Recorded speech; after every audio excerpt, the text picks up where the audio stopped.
Just in case you're wondering if the new Democratic Congress will fund a wall along our southern border, we have an answer. The incoming Speaker of the House has cleared it up. No chance, says Nancy Pelosi. Walls don't work, she explains. And more than that, they're wrong, morally wrong. Watch. Most of us, speaking for myself, consider the wall immoral, ineffective. He also promised Mexico would pay for it. So even if they did, it's immoral still.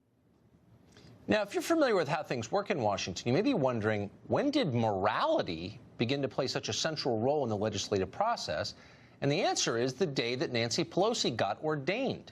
Pelosi is now an archbishop in the Church of Progressive Sanctimony. Her spiritual gift? Hectoring. Listen to her preach.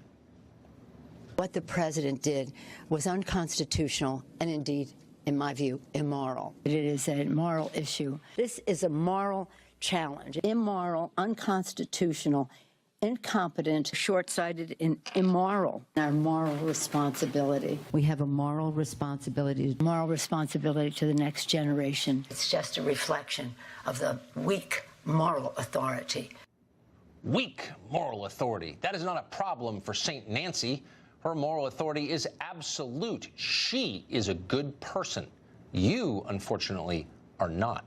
So pay attention as she explains once again, a border wall is immoral. Well, fine. Far be it for us to question the command of an archbishop. We'll take her at her word. God hates walls. But wait, if walls are immoral, what about fences? Obama seemed to like them.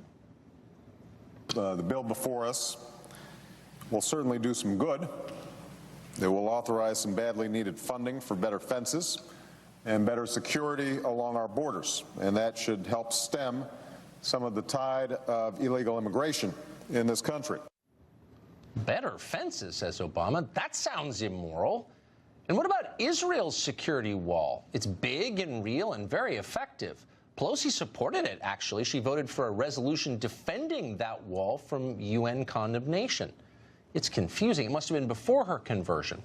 But now that walls are definitely immoral, a few obvious theological questions arise.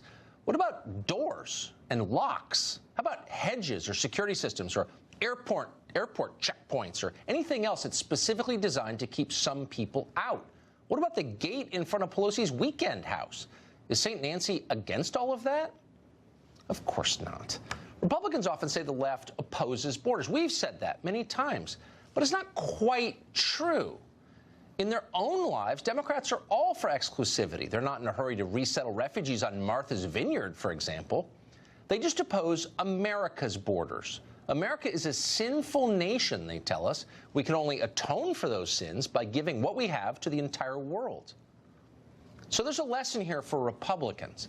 The president got elected by promising a border wall. People wanted that. They voted for him. The president pledged that in almost every speech he gave. I'm going to build a wall, and it's going to be a real wall, a big wall, a strong wall. Nobody's coming through unless it's legal. Nobody. It's going to be a real wall, not a toy wall like we have right now. Don't worry, folks. We're going to be building the wall. Well, Paul Ryan never wanted a wall. Pelosi has made it crystal clear that Democrats will never build one. They'd rather have the country fall apart first. In fact, they've already made that decision. America's middle class is dying. The border goes unsecured. The next 3 weeks are the final chance Republicans will have in a long time to keep their promise on the wall. It wouldn't be easy to do it, but it wouldn't be impossible. There's precedent for it. Democrats lost the House in 2010, and in the short window before the Republicans took back the House, in the lame duck period, Barack Obama got quite a few of his priorities into law. Democrats repealed the military's ban on gay service members, affirmed a nuclear treaty with Russia. They even passed Michelle Obama's school lunch bill. So Republicans could fund a wall before turning back the House. They could have done it at any point in the past 2 years. They just don't really want to. Keep that in mind. Enrique Acevedo is an anchor at Univision.